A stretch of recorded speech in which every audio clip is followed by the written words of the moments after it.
Bonjour, bonjour, je suis Gaëlle Dumora et vous écoutez le podcast Maison Conquête. S'écouter, oser et prendre sa place, c'est ce que nous permet de faire notre maison. Que ce soit en individuel ou en groupe, mon intention est de vous délivrer la clé de lecture de votre lieu de vie pour construire la vie qui va avec. Je vous aide, grâce à mes nombreux outils, à faire un pas de côté pour comprendre les messages subtils que votre maison a à vous transmettre. Alors si vous voulez en savoir plus sur mes accompagnements, retrouvez-moi dans mon chez-moi digital maisonconquête.fr ou bien sur Instagram @maisonconquête. Alors revenons à l'épisode du jour. Ici, on parle souvent de nos maisons, mais plus rarement de ce qu'on y met dedans. Alors direction Nantes pour rencontrer Muriel de l'atelier du Petit Parc. Vous découvrirez dans cet épisode l'histoire de cette boutique inspirante, pensée comme un lieu de vie. Avec Muriel, on parle notamment du fait de durer dans le temps, d'authenticité et de faire confiance à son intuition. J'ai adoré notre joyeuse conversation. Alors, je vous laisse avec l'épisode. Bonne écoute. Bonjour Muriel. Bonjour Gaëlle. Alors Muriel est un petit peu timide parce que c'est la première fois que tu enregistres un podcast, mais t'inquiète, tu es entre de bonnes mains, ça va bien se passer. D'accord. Muriel, est-ce que tu pourrais te présenter et nous dire où on est, s'il te plaît ? Alors, donc, je m'appelle Muriel, j'ai 54 ans et on est dans ma boutique du centre-ville de Nantes, l'atelier du Petit Parc. L'atelier du Petit Parc existe depuis déjà quelques années. Oui, ça fait 13 ans, ça va faire 14 ans à la fin de l'année. Ouais. Qu'est-ce qu'on trouve dans cette boutique ? Alors, on trouve principalement des objets de brocante, tendance vintage, années 50, 60, 70. On trouve également des créations d'artistes nantais, parisiens, japonais, voilà. Des petites maisons d'édition, donc des albums jeunesse. Des albums jeunesse de maisons d'édition nantaises. On trouve un petit peu de textile. Qu'est-ce qu'on peut trouver aussi ? Des bijoux, voilà, une sélection. C'est assez hétéroclite en fait comme sélection. Ouais. Alors moi j'ai voulu, ça fait un moment que je te suis, que je te connais, puisque moi aussi j'avais une boutique à Bordeaux fut un temps, qui proposait une sélection différente, mais on va dire dans le même esprit. Mais c'est une boutique dans laquelle je suis venue régulièrement te voir ici, et qui a un côté assez magique. Et c'est en ça que je trouve que c'est important de valoriser ce que tu fais, ton travail et l'atmosphère que tu as voulu transmettre, je pense malgré toi, en tous les cas, sur ces murs, parce que moi je trouve que c'est des commerces qui font du bien et que c'est important d'en parler. Et donc moi j'aimerais que tu reviennes sur les tout débuts d'Atelier du Petit Parc, quand tu l'as créé. Déjà, pourquoi ce nom, au fait ? Alors en fait, j'habite avenue du Petit Parc. Ah, ok. Et quand j'ai commencé, en fait, j'avais une toute petite verrière ancienne accolée à ma maison, et ça faisait une petite ambiance atelier. Et quand j'ai recherché un nom, j'ai une amie qui m'a dit fabrique du Petit Parc, atelier du Petit Parc. Atelier du Petit Parc, là, c'est parti. C'est parti. Donc comment a commencé justement l'aventure ? Donc tu as trouvé le nom. J'ai trouvé le nom, mais même avant ça, en fait, ça a commencé en 2010. J'avais un appartement dans le centre-ville de Nantes que j'ai vendu à des parents qui avaient leur fille dans la classe de mon fils. Et donc, on a appris à se connaître. Et en fait, ils ont acheté notre appartement. Et ce couple, c'était des Parisiens qui venaient s'installer à Nantes et qui étaient designers. Et puis, on a gardé contact, on a sympathisé. Ils nous ont dit « Ah, tiens, Muriel, à Paris, on avait l'habitude de faire des ventes de créateurs. En 2010, ça n'existait pas du tout sur Nantes. Et on aimerait bien organiser une vente dans l'appartement. Et toi, t'aimes bien chiner. Est-ce que tu pourrais chiner quelques objets et puis apporter un petit côté un peu brocante parmi les créateurs qui exposeront ?» Donc, oui, ok. Pourquoi pas. Et donc, ça a vraiment commencé comme ça. Et j'ai dû faire 2 ou 3 ventes chez eux, donc dans mon ancien chez moi, ce qui faisait quand même un peu bizarre, mais j'étais contente que justement je passe la main sur cet endroit qui nous avait C'est un beaucoup événement plu. joyeux quelque part. Exactement, c'était une passation en fait. Une pendaison de crémaillère différente. Exactement. Et durant l'une de ces ventes, en fait, il y a à Nantes, il y a le lieu unique assez connu. Et à l'époque, il y avait une boutique. Et en fait, la responsable de la boutique avait un projet d'organiser un marché de créateurs, mais avec une centaine de créateurs exposants.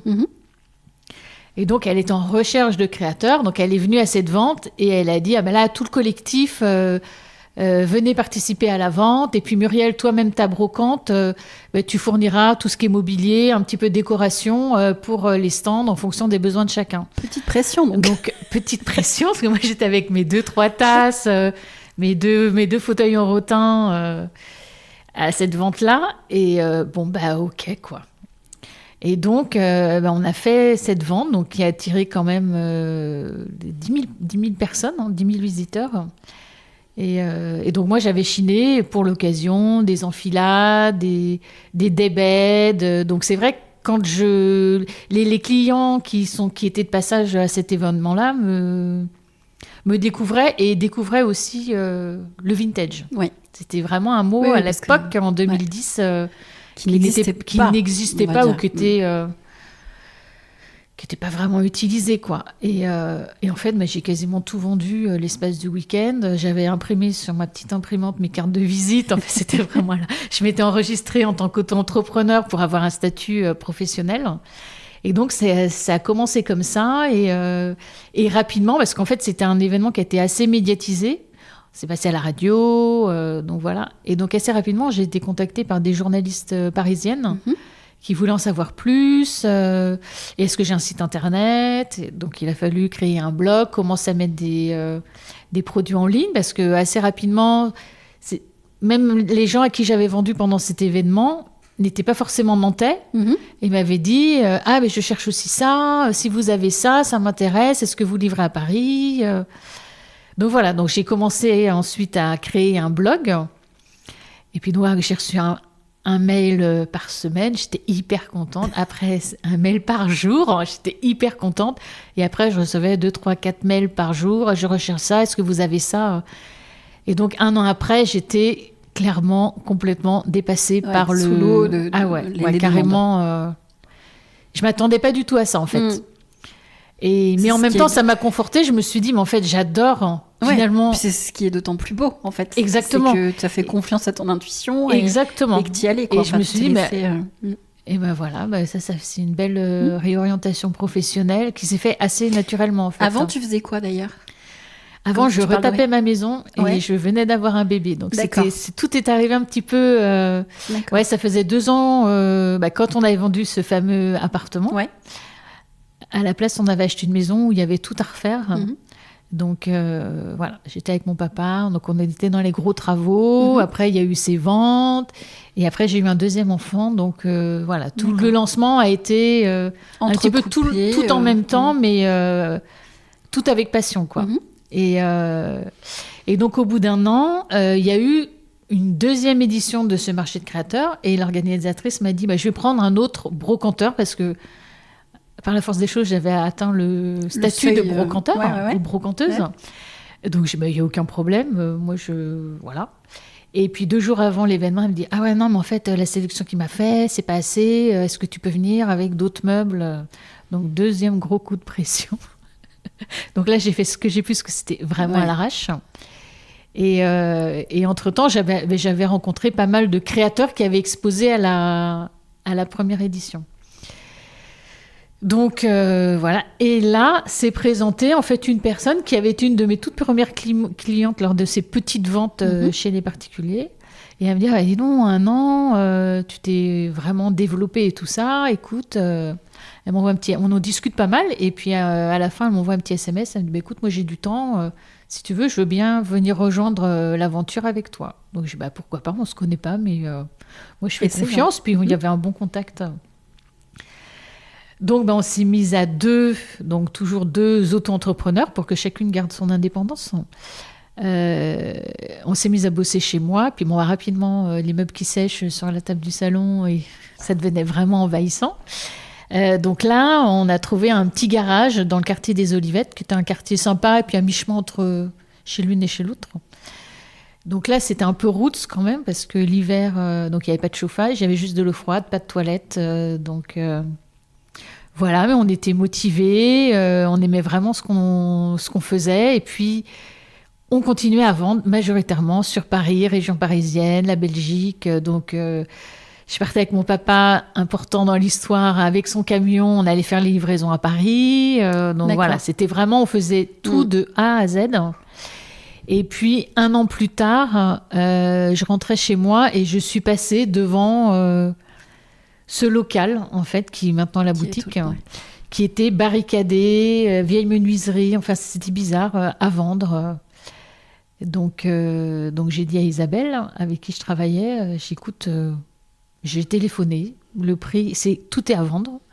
C'est vide, c'est crade apparemment, mais ça peut le faire, pourquoi pas, sachant qu'on n'avait jamais envisagé d'ouvrir une boutique parce qu'on ne voulait pas, nous, notre activité première, c'était vraiment la rénovation de mobilier et pas accueillir le client et être une vraie boutique, pas une brocante, pas une brocante où c'est dans son jus, un vide maison et on pose et c'est pas ça.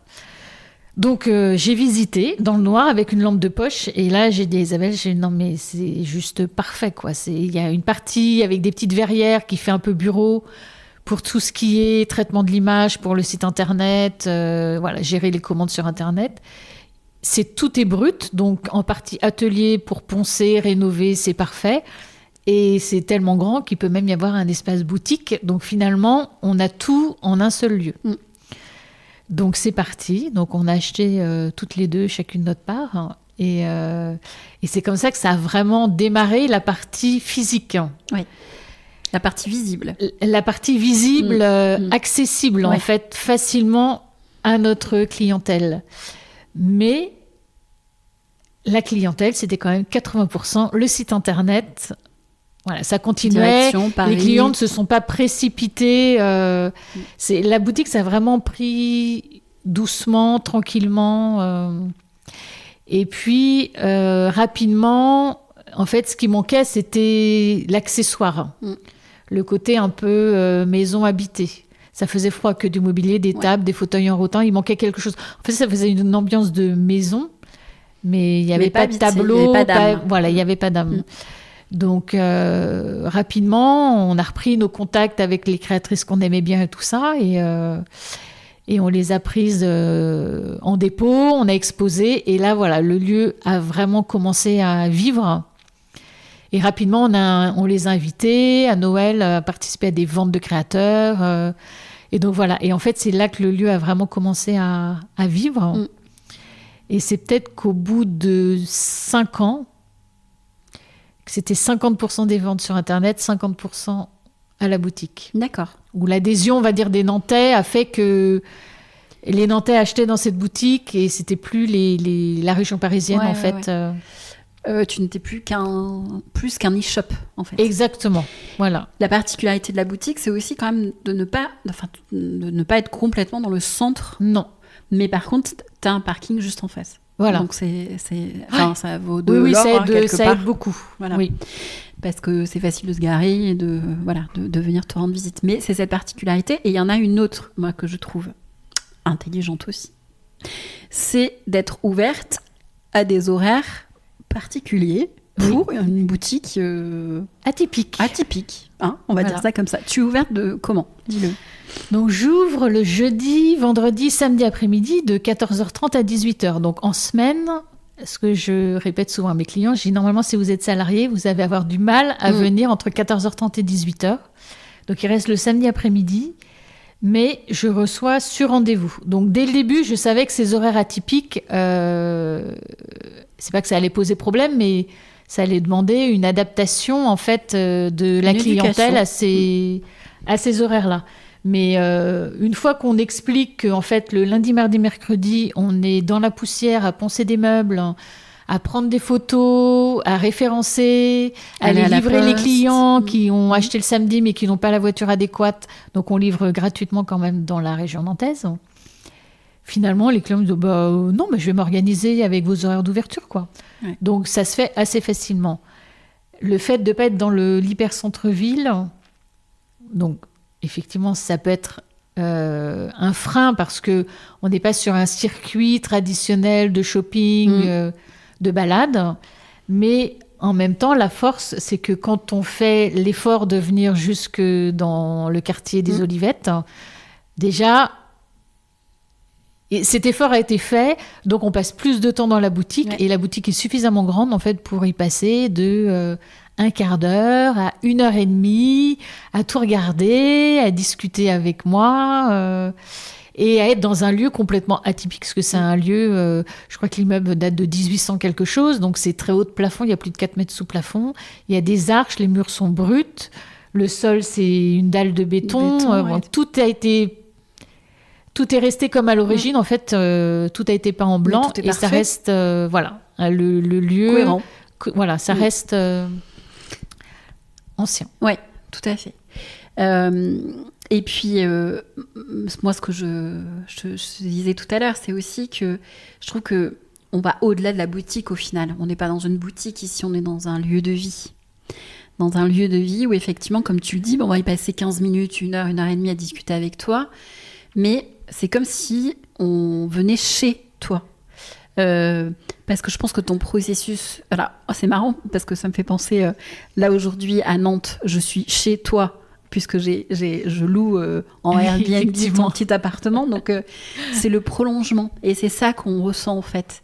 C'est que la sélection aussi des meubles, les meubles que tu choisis, les créateurs que tu choisis, les objets que tu choisis, on a l'impression que rien n'est fait au hasard, alors que tout à l'heure, tu m'avouais que tu l'avais mis là parce que c'était cohérent pour toi. Et il y a une harmonie importante dans cette boutique, parce que je pense que tu crées quelque chose que tu aimes. Oui, Vraiment. voilà, c'est ça. Ouais. L'idée, c'est pas de faire de l'argent à tout prix, non. parce qu'on sait très bien, pour avoir été commerçante aussi, que la marge, si on rentre dans la concrétude des choses, la marge faite avec un petit créateur ne sera pas la même que si on travaille avec une grosse marque sur maison et objets. Exactement. On caricature. Mais... Oui. Et un créateur en dépôt, la marge sera encore moins importante. C'est ça. Bah oui. Le partage de risque est différent. Exactement. Donc c'est vraiment des faits qui montrent que vraiment ton intention, c'est de créer une atmosphère. Exactement. Voilà. Ouais. Comment tu sélectionnes aujourd'hui les créateurs avec lesquels tu travailles? Qu'est-ce qui fait que tu choisis tel ou tel objet? Comment tu...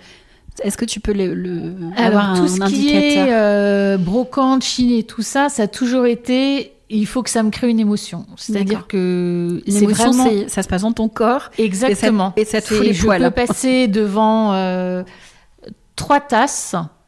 Il y en a une qui il va se passer quelque chose, et les 2 autres qui sont quasiment identiques, il va y avoir un petit détail qui fait ah non, ça j'aime pas. Donc vraiment, tout ce que je choisis, c'est des choses qu'on pourra retrouver dans ma maison et qui me touchent et qui vraiment me procurent une émotion. Voilà, il y a eu un petit coup de foudre amoureux avec l'objet. Donc finalement, ça se passe comme ça pour le mobilier. Alors je regarde aussi l'état. Ouais. Si je suis en mesure, parce que je suis autodidacte dans la rénovation de mobilier, donc ça a été aussi un apprentissage et des erreurs et des réussites.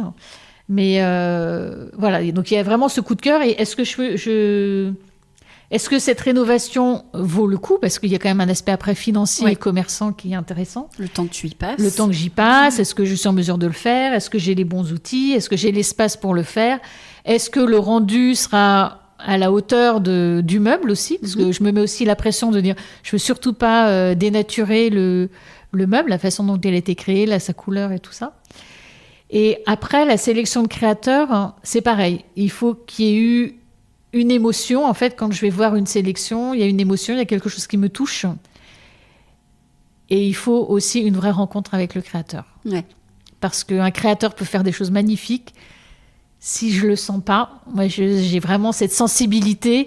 Et si le courant ne passe pas, même si c'est le créateur qui a le vent en poupe, mais il vend hyper bien, on le voit dans telle boutique, ça m'intéresse pas du tout en fait. S'il n'y a pas le contact, s'il n'y a pas le feeling, tant pis, je passe à côté. Je passe à côté. Je dis non, je pense que ça va pas le faire. Et en même temps, comme tous mes clients sentent cette sincérité dans la sélection, je suis sûre qu'ils vont j'imagine qu'ils vont ressentir en disant c'est quand même bizarre que Muriel a exposé cette créatrice ou ce créateur, parce que je l'ai rencontrée sur un salon et je l'ai pas trouvée très sympathique par exemple. Bien sûr. Mais c'est ça, je trouve que ta valeur ajoutée, ton savoir-faire, ton talent, même si je sais, je ne vais pas flatter ton ego, on n'est pas là pour ça. Mais ton talent, c'est de savoir mettre en scène quelque part des objets qui peut-être a priori n'iront pas bien ensemble comme ça tu vois, mais il y a une espèce d'harmonie qui se fait, des couleurs qui vont se répondre, voilà, et je trouve qu'il y a une histoire qui se raconte en fait. Tu racontes cette histoire-là au travers des différents objets. Oui, alors j'ai pas du tout fait d'études ni de décoration, ni de scénographie, ni de merchandising, ni de apprendre à faire des vitrines, des choses comme ça. Donc tout ce que je fais finalement, je le fais avec sincérité et avec mon cœur. C'est mais comme chez soi finalement. Tiens, là il me manque une petite lampe parce qu'on voit pas très bien, donc je vais positionner une lampe. Tiens, là il y a un petit vide, parce que moi j'aime quand même beaucoup quand c'est un peu chargé, voilà. J'ai du mal je trouve ça très beau le minimalisme chez les autres, mais moi j'aime bien qu'il y a qu'il se passe des choses quoi. Et je vais tiens, telle créatrice, je pourrais mettre son petit cadre ici, ça irait bien, ça va reprendre la couleur des chaussettes de chez Bonpied par exemple. Donc finalement tout est fait sans calcul, mais plutôt que les objets se répondent les uns aux autres. Je vais pas faire un stand avec tel créateur, un autre stand avec tel créateur. En fait, dans la boutique, tout est mélangé. Oui, c'est ça. C'est que sur un même meuble, tu vas retrouver aussi bien de la vaisselle que un tableau, que de la vaisselle ancienne, que de la vaisselle de céramiste. Exactement. Actuelle, donc.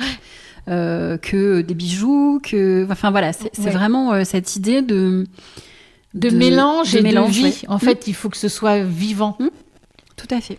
Et ce que j'aime bien aussi, c'est surprendre la clientèle. C'est-à-dire que je sais j'ai des clientes quand même, la boutique a ouvert il y a plus de 10 ans.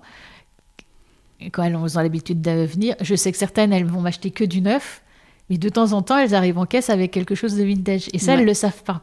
D'accord. Parce qu'en fait, tout ce qui est chiné, soit je fais en sorte qu'il n'y a pas d'éclat, que ce ne soit pas abîmé, ou ça a été bien nettoyé ou bien rénové. Et en fait, quand elles arrivent en caisse, j'aime bien leur raconter l'histoire. Je dis, ça, ce verre, il a été chiné à tel endroit. Ah bon, mais je pensais qu'il était neuf. Et donc là, c'est ma petite victoire de me dire, là, ça y est, elle a franchi le pas, elle aime la seconde main. Et voilà, parce qu'aussi, l'envie dans cette boutique, c'est de se dire, c'est pas des achats impulsifs. C'est pour ça que je te disais, les gens, généralement, dans la boutique, restent facilement une demi-heure, 3/4 d'heure, ils prennent leur temps, ils manipulent beaucoup, ils reposent, il y a quelque chose qu'on n'avait pas vu, on n'avait pas levé les yeux, et ils prennent le temps de choisir l'objet. C'est pas, je prends un panier, et puis j'ai besoin de divers, je mets les divers et tout ça. De toute manière, c'est souvent des pièces uniques, j'ai envie de dire. Donc c'est des pièces uniques. Donc en fait, ils se mettent, il y en a certains qui me disent, mais en fait je reviens, j'avais vu ça, je fais maintenant, mais c'est vendu quoi. Et donc voilà, il y a un peu toute une éducation à faire sur le fait que ce sont des pièces uniques, et donc il faut réfléchir, mais sans trop réfléchir, ou il faut accepter de prendre le risque que demain, ce sera plus là. Mais maintenant, en 10 ans, j'ai le retour de mes clients et clientes qui sont quand même très fidèles à la boutique et qui me disent, en fait, je me rends compte, Muriel, qu'en 10 ans, il y a des choses que j'ai achetées chez vous, que j'ai toujours chez moi, et d'autres vaisselle, déco et tout ça que j'ai bazardé, parce qu'en fait je m'en suis lassée, et ça venait de grandes enseignes ou parce que je les avais achetées sur un coup de tête, une impulsion. Mais finalement ça c'est mon plaisir de me dire voilà, c'est un achat en pleine conscience finalement. Ils ont pris le temps, il n'y avait pas une commerçante derrière qui était là en disant mais si, mais prenez, ça je l'aurai peut-être pas la semaine prochaine. Non, ils ont pris le temps de réfléchir. Mais je pense que c'est ça, ta vraie valeur ajoutée, c'est ça. C'est non seulement dans ton histoire, où tu as commencé dans le vintage, même si aujourd'hui, notre conversation, ça paraît un peu curieux de parler de ça parce que on paraît pour des vieilles. Hein. Voilà, des dinosaures. Mais en tous les cas, ce qui est fou, c'est que quelque part, tu étais précurseur au moment de la sortie du vintage parce que effectivement, ça n'existait pas. Enfin, ça existait, mais on ne savait pas le valoriser. Confidentiel. Ouais, puis voilà. C'était confidentiel quand même, cette période-là. C'était vraiment le tout début. Mobilier scandinave, c'est ça. Le rotin. Quand j'ai commencé à vendre du rotin il y a 13 ans, c'était... Ah non, mais c'est rustique. J'avais ça chez ma grand-mère. C'est moche. C'est ça. Et en même temps, avec tout ce qui s'est passé à l'échelle d'une vie pour tout le monde, tous les commerces qui ferment et ce genre de choses... Et toi, tu continues ton histoire, en fait. Et j'y vois, moi, vraiment le parallèle avec l'histoire que tu racontais juste avant. C'est le fait que quand tu viens acheter un objet ici, tu le gardes quelque part pour une vie, quoi. Tu vois ? Exactement. C'est vraiment s'inscrire dans l'histoire. Enfin, tu vois ce que je veux dire ? Mais c'est vraiment cette sensation que tu donnes, en fait, par cette sélection-là, par ton travail et toute l'atmosphère que tu as réussi à transmettre ici. Oui, parce que indirectement, ce que je t'expliquais tout à l'heure, c'est que par exemple, si on parce qu'on a un peu beaucoup discuté avant. Ouais. Par exemple, le rotin, il y a des personnes qui viennent dans la boutique en disant « Ah, mais vous aussi, vous avez du rotin, c'est tendance et tout ça. » Donc, bon, je les laisse dire et c'est normal, ils découvrent, tant mieux. Mais quelquefois, j'aime bien rappeler que moi, j'ai commencé à vendre du rotin il y a 13 ans et j'ai commencé à en vendre, j'ai commencé à en proposer. Parce qu'au début, les gens étaient un petit peu sceptiques dessus. Donc, en fait, je ne suis pas dans la tendance. Je ne vais pas me dire ah, mais le rotin, c'est tendance, je vais vendre du rotin. Ouais. En fait, j'ai proposé du rotin quand c'était pas à la mode. Et au début, personne n'accrochait sur ça. Alors après, il y a des journalistes à Paris qui se sont intéressés. Il y a peut-être une nouvelle tendance sur le rotin, sur tous ces... Après, c'était la mode du scandinave. Donc c'est vrai que moi, j'aimais bien tout ce qui était le tech. Ouais. Mais de toute manière, tu as déjà chiné beaucoup mais dans les pays scandinaves. Donc, exactement. Donc en fait, je pense que la durée et la continuité... C'est aussi parce que pour moi, ma sélection, j'aime les choses intemporelles. Donc pour moi, le rotin, c'est intemporel. Ouais. Même si on va me dire, voilà, ça commence vraiment à s'essouffler, je m'en fiche. Je continuerai à vendre du rotin parce que moi, j'aime du rotin, je m'en suis pas lassée. Et voilà. Et justement, si on va plus loin sur cette histoire de tendance, pour toi, la tendance, c'est quoi, en fait, au fond ? En fait, moi, la tendance, ça ne m'intéresse pas. Je ne suis pas une personne à la mode. Je ne suis pas la mode. Vraiment, ça ne m'intéresse pas. Ça va être de l'émotion. Donc, je vais autant m'émouvoir sur un vêtement, sur un vide-grenier parce que j'adore la couleur ou il a des rayures.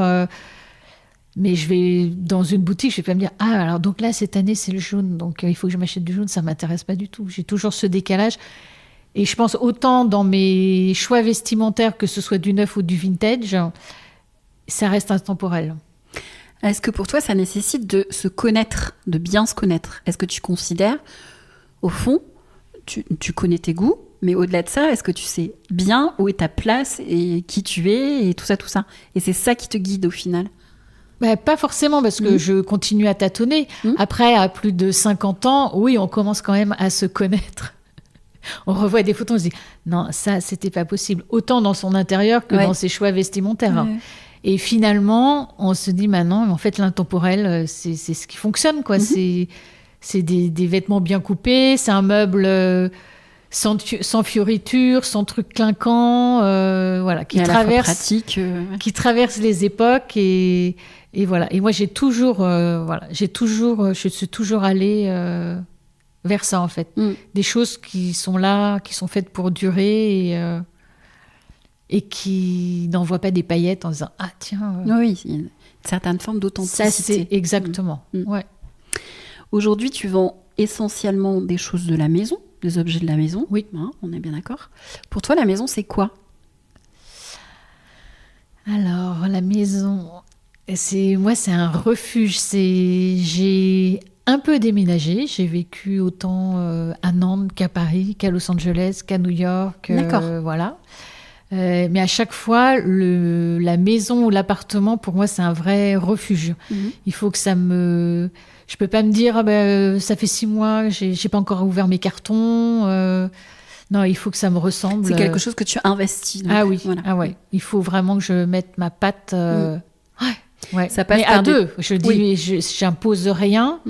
J'ai un conjoint, j'ai des enfants. Jamais j'ai imposé ma décoration. Ça a toujours été un choix en disant, tiens, j'ai chiné ça, ou est-ce que ça te plaît? Voilà, ça a toujours été un choix de concert. De concert. Et j'ai souvent été dans des maisons ou des appartements où il y avait tout à refaire. Voilà, ce que j'allais te demander. Voilà, justement. Où il fallait Quand tu dis projeter. C'est tout. Tout, c'est tout. Mais même ici, c'était un squat. Quand on a pu investir, c'était un squat. C'est-à-dire qu'on a retrouvé des seringues, il y avait des cheveux par terre, parce qu'il y a un endroit où les squatteurs se coupaient les cheveux, il y avait un endroit où ils faisaient du feu. Donc voilà, il a vraiment fallu se projeter. Et c'est ce qui m'intéresse. En fait, c'est repartir de zéro pour vraiment me sentir complètement chez moi, en fait. Avoir ce côté rassurant en disant, c'est bon, je connais chaque recoin. Et en plus, généralement, je fais les travaux avec mon conjoint ou avec mon papa. D'accord. Et donc, c'est vraiment connaître, ça me rassure, en fait. Donc, ça veut dire que tous les enduits, les peintures, etc., c'est vous qui les faites, c'est ça? Exactement, dans la maison. Là, pour la boutique, il y avait quand même du gros volume, donc on a fait appel à un peintre. Mais après, tout ce qui a été agencement, on a tout fait. On a découpé les planches, on a cousu les rideaux. Tout a été fait et pensé. Il reste plus grand-chose à part les murs de l'existant. Oui, c'est ça, C'était vraiment... Et les maisons, les appartements que j'ai pu rénover, là où tu loges actuellement... pareil, photos, tout a été complètement refait et remeublé avec du vintage, parce que l'objectif, c'était vraiment utiliser au minimum du neuf. Donc, à part la literie, les meubles de cuisine et puis le canapé, tout le reste a été chiné. Même les portes ont été chinées. Enfin, voilà, il fallait vraiment que ce soit... qu'il y ait le moins d'impact, finalement. C'est vraiment dans une dimension écologique, ou est-ce que c'est une dimension esthétique? Ou les deux, mon capitaine. C'est les deux, mon capitaine. En fait, je me retrouve pas du tout dans tout ce qui est moderne. D'accord. Neuf, quelque part. Parce que ça manque de charme, c'est dans ce ça sens-là. manque de charme. Après, je me dis, qu'est-ce qu'ils ont utilisé comme colle? D'accord. Où est-ce que ça a été fabriqué? Donc, il y a un côté écologique quand même. Et puis, est-ce que c'est solide? D'accord. Voilà. Donc je sais que encore une fois, il y a une histoire très forte chez toi d'ailleurs. Ça dure dans le temps. Voilà. De choses qui ne passent pas de mode. En fait. Exactement. C'est très récurrent dans beaucoup de choses dans ta vie. Et qu'il y a déjà eu une histoire avant. En fait, c'est ça. Oui, c'est ça. Dans mes maisons ou les appartements, ça n'a jamais été du neuf. Ça a été à l'heure avant. Et j'aime bien connaître l'histoire. Et les clients, par exemple, si on reprend la boutique, mais qu'est-ce qu'il y avait avant? Donc, j'ai su, au fur et à mesure des années, j'ai des clients qui sont venus en disant « Ah, mais moi, ici, je suis venue assister à un spectacle de théâtre. Il y avait une compagnie de théâtre qui stockait des costumes. » D'accord. « Ah, mais ici, c'était un plombier. Je me souviens, j'étais venue chercher des trucs. » Voilà. Et donc, tout ça, ça m'intéresse, en fait. Toute cette histoire, ce qui a pu se passer avant. Et pareil pour les meubles, en fait. Et pour les meubles, c'est exactement pareil. Ah, mais j'adore. Et de la même façon pour les créateurs. Quand on me raconte l'histoire. Exactement. Aujourd'hui, d'ailleurs, tes maisons, ta maison, l'appartement que j'utilise, c'est pour du Airbnb, etc. Mais ta maison personnelle, ça t'arrive de la mettre sur Airbnb aussi? Oui, je la loue l'été. D'accord. Et ça, psychologiquement, le fait d'avoir quelqu'un d'extérieur, en fait, à toi... non, mais je pense qu'on est dans le même process, c'est-à-dire que c'est un passage. D'accord. C'est-à-dire que, pour l'instant, c'est ma maison, mais ça a été la maison de quelqu'un avant, et demain, ça sera peut-être la maison d'une autre personne. Quelqu'un d'autre. Donc, mes choses, ce que je peux avoir dans la maison d'intime... Je vais le fermer, en fait. Mais sinon, je suis heureuse, et mon époux, c'est pareil, on est heureux d'ouvrir notre porte et de dire voilà, la maison, elle nous appartient, mais elle vous appartient aussi. Mais comme je et ça dis nous pose souvent, pas de problème. La boutique, finalement, le fait d'accueillir des créateurs, il y en a même certains. Enfin, je sais qu'il y a une créatrice, elle a sa clé. J'ai t'as besoin de venir déposer des choses, recevoir un client. Je dis ma boutique, c'est ta boutique. Voilà. D'accord. Et j'ai pas ce sentiment d'appartenance, même si je suis propriétaire. Donc, Oui, juridiquement parlant. Juridiquement parlant, je suis propriétaire d'une. Mais j'aime partager en fait. J'aime voilà. C'est quelque chose que je dis moi souvent, c'est que les lieux, quels qu'ils soient, resteront après nous. Exactement. Ils ont très certainement, a priori, cas d'accident, etc., mais a priori, ils ont une durée de vie plus importante que la nôtre. Oui, là, voilà. Donc c'est en ça que je trouve qu'ils sont effectivement pleins d'enseignements, en fait. Ouais. C'est ça qui est, je trouve, intéressant. Mais cette façon d'ouvrir chez soi, c'est un processus, voilà, et que tu y mettes derrière, encore une fois, cette passation-là.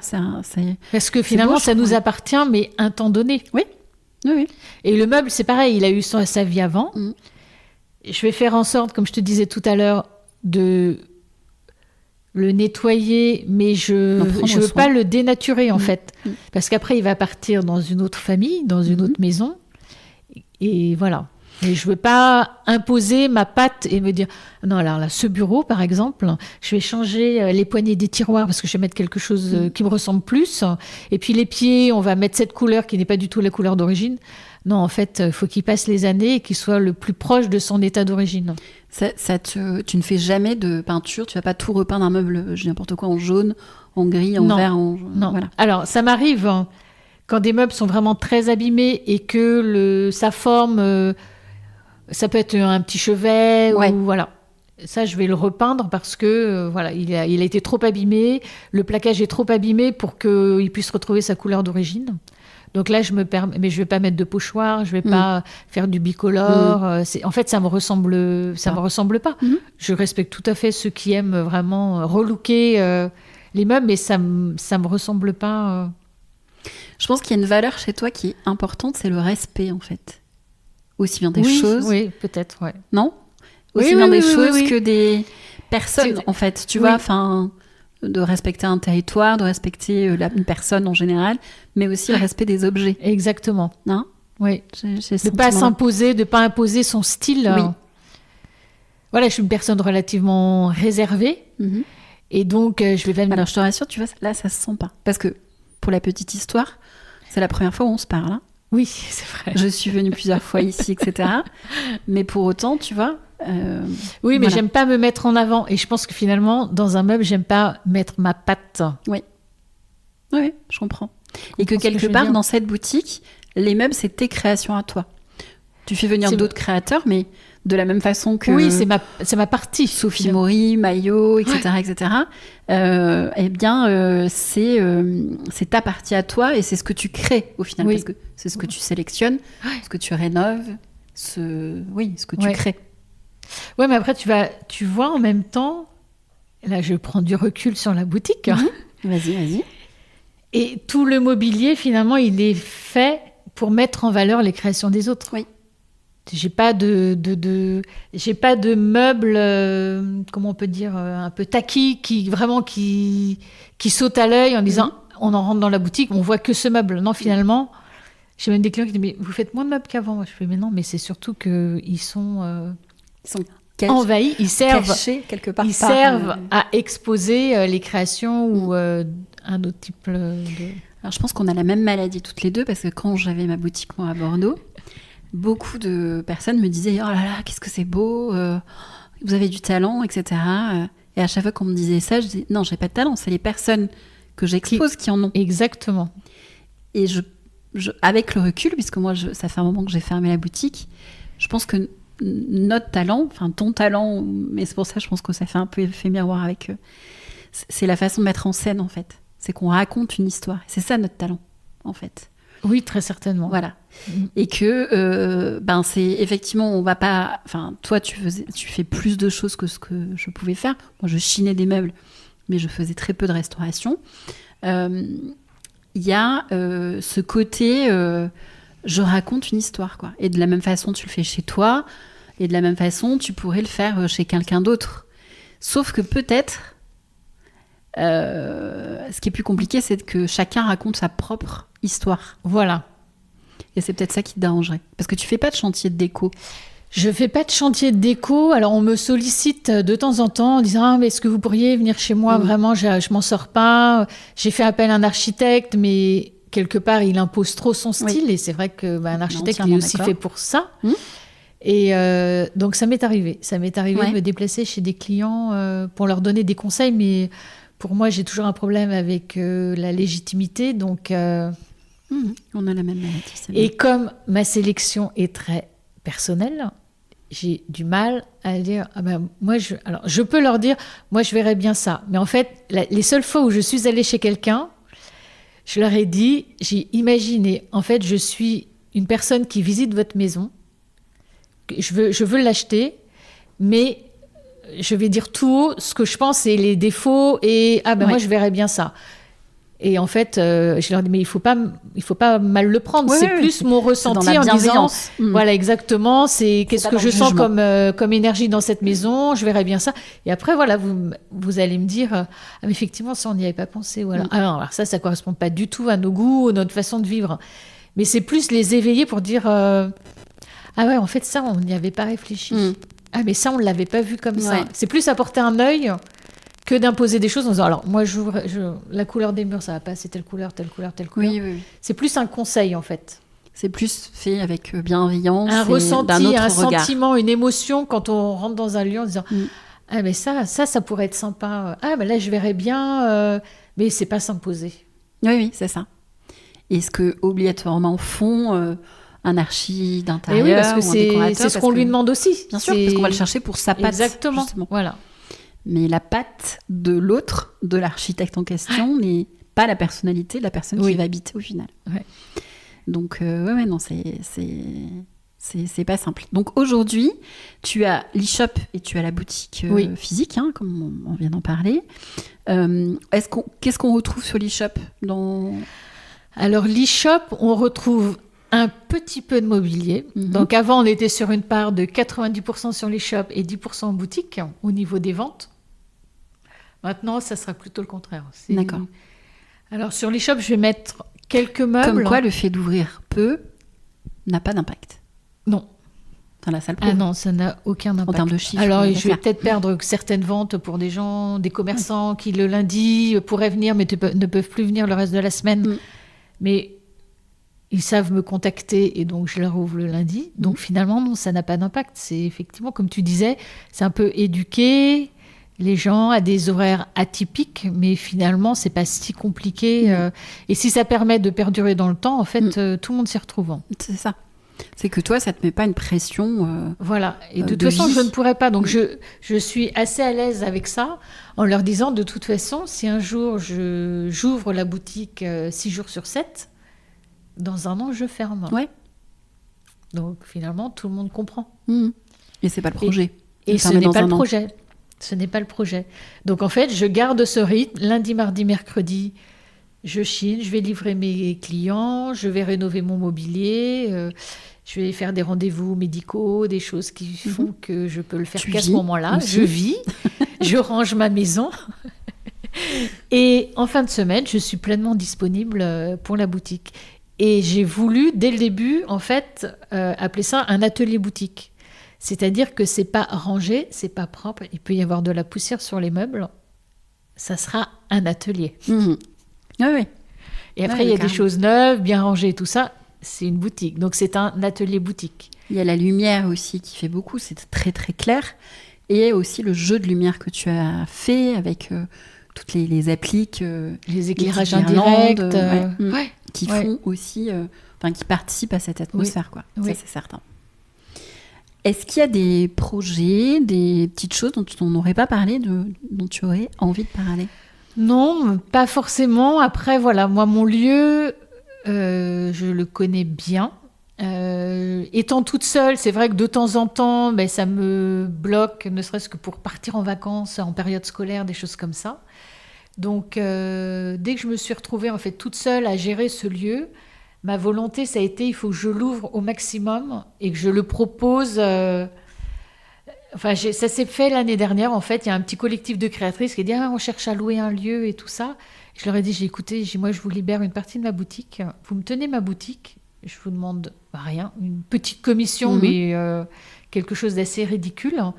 Mais voilà, vous investissez la boutique et puis c'est votre boutique le temps d'une dizaine de jours. Voilà. Et donc, ce serait plus mon projet. D'accord. En fait, d'ouvrir mes portes, d'accueillir des créateurs et en fait qui prennent le relais, qui me tiennent la boutique. D'accord. Ok. C'est ça. Après, j'ai toujours ce projet, j'aimerais bien d'un lieu vivant toute l'année, c'est-à-dire, comme on en a parlé en off, d'avoir une petite partie peut-être restauration rapide, salon de thé. Il y a un espace dans la boutique qui s'y prête très bien. Par contre, il faut que ce soit préparé à l'intérieur parce que c'est pas possible qu'il y ait un espace préparation, qui est une vraie cuisine en fait professionnelle dans ce lieu. Donc ça serait peut-être ça. Ça serait à un moment donné, je me suis dit, je pourrais peut-être accueillir une fleuriste, je pourrais peut-être accueillir une petite librairie. Voilà, donc je suis ouverte en fait à tous les projets. Je n'ai pas l'énergie et le temps de faire ces démarches-là. Mais si quelqu'un entend ta voix, exactement, je suis ouverte à tout type de projet. Nous on discutait, je donnais l'autre exemple aussi d'une boutique qui fait écho, qui fait pas la même chose que toi, mais qui fait écho, c'est Provision à Marseille, qui est une épicerie. Librairie et qui fait des dîners, des déjeuners aussi et je pense que l'avenir du commerce, si je puis dire, hormis les franchises et tout ce genre de choses que je ne peux pas saquer, on va dire ça comme ça, c'est ce type de commerce un peu hybride où on peut à la limite passer la journée quoi. On va déjeuner, faire son petit shopping comme en suivant. Comme tu disais, quand tu y es rentré, tu dis pour moi c'est un lieu de vie ici. Et en fait, c'est un peu le lieu de ma vie, parce que j'y passe quand même la moitié de mon temps, voire plus. Mais j'ai vraiment envie de partager ce lieu. Il y a eu des concerts. On a organisé une fois un concert avec Isabelle. Une artiste est venue chanter avec un contrebassiste. Franchement, j'en avais la chair de poule parce que voir ce lieu qui vibrait de cette musique, c'était vraiment magique. Mais voilà, pourquoi pas. Moi, après, j'ai plein d'idées, mais j'ai pas forcément l'énergie pour tout organiser et tout porter. Donc, je préfère que les gens viennent me solliciter en disant est-ce qu'on pourrait organiser un dîner avec un traiteur extérieur? On a des clients à recevoir et pourquoi pas. Et voilà, ça me ravirait. De faire vivre ce lieu différemment. Exactement. Avec et de le partager, personnes. Mais un peu comme je peux partager ma maison. Ouais, c'est ça. C'est partager. Ça m'appartient, mais j'ai envie qu'il se passe des histoires et non, c'est beau. Merci Muriel. C'était un plaisir pour cette première. Je te souhaite que ça ne soit pas la dernière. On verra. Je partagerai ton site internet, ton Instagram, même si c'est connu, mais je le mettrai tous tes renseignements. Même peut-être à la limite ton portable. Si tu veux. Oui, s'il y a une prise de contact. Oui, voilà. Par rapport à un projet éventuel, ça sera peut-être plus simple de communiquer. Donc, je mettrai toutes tes informations.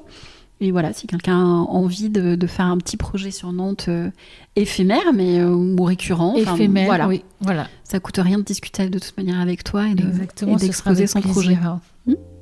Merci à toi. Merci et à très bientôt. Et à bientôt, au revoir.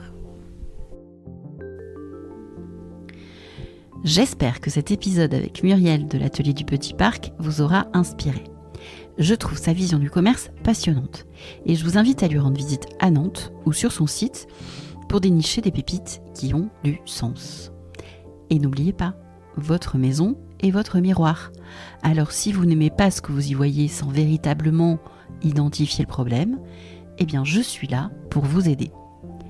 Vous retrouverez dans les notes de l'épisode tous les renseignements concernant l'Atelier du Petit Parc et mes accompagnements. Le podcast Maison Conquête est entièrement auto-édité, alors si vous voulez m'aider à le faire connaître, eh bien, parlez-en. Partagez-le sur vos réseaux sociaux, mettez des avis sur vos plateformes d'écoute préférées. Je vous dis un grand merci et à bientôt pour un nouvel épisode.